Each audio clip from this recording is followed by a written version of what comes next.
Good evening and welcome to the Dryden Theater, everyone, on this bitter January Rochester night. My name is Jared Case. I am the head of cataloging and access in the motion picture department. Before we get started, I'll do a little introduction. Sean Chercover is the Shamus winning author of Best First PI Novel for Big City Bad Blood, given by the PI writers of America who know what they're talking about. His career as a private investigator in both Chicago and New Orleans gives his novels an authenticity rarely seen in the genre. He grew up reading Dashiell Hammett, Raymond Chandler, and Lawrence Block, watching Mannix on the small screen and film noir on the big screen. To find evidence of his reverence for both Hammett and the film, you need look no farther than page 238 of Big City Bad Blood, where he carves this description. Behind the bar, 100 bottles of liquid relief shared some space with peculiar artifacts. Among them, a kabuki mask, some Mardi Gras beads, a human skull, about a dozen doll heads, a Swiss cuckoo clock, a pink feather boa, and the Maltese falcon. Bogey should have stopped chasing that bird and come to Chicago instead. Please welcome Sean Chercover. Thank you, everybody. Thanks for coming. First, let's get a little bit of information about you. You grew up reading Philip Marlowe and Matthew Scudder, so this is what made you want to be a PI.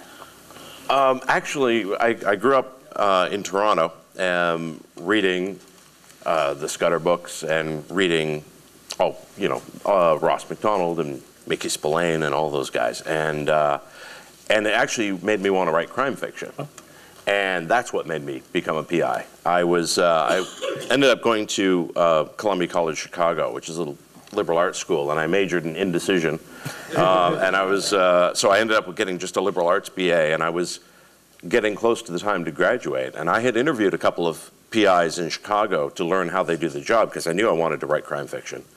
And I was in my last year of school, and I thought what everybody thinks, which is, damn, I'm going to have to get a job.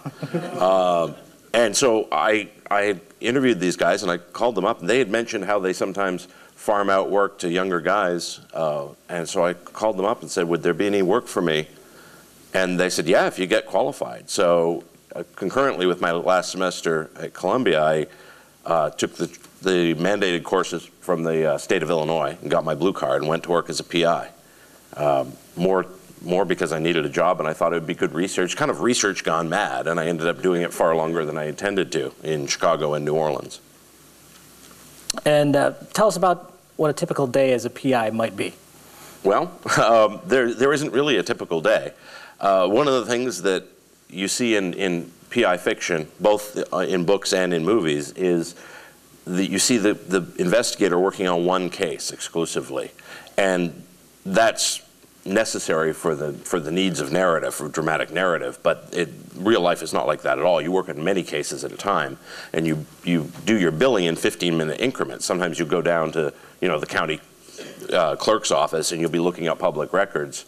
In the days of before the internet, when I was a PI, and you'd be doing 20 minutes on one case and 15 minutes on another and an hour and a half on another, and that's how you do your billing. And often cases also stall for a while. You have an open case and it just stalls. There's nothing happening, and so cases remain open a lot longer in real life than in the fiction, and also you're working on many of them. But that would be unwieldy in a dramatic narrative. And generally speaking, if you see a PI working more than one case in a book, by the end of the book, you're going to learn that somehow those cases were connected.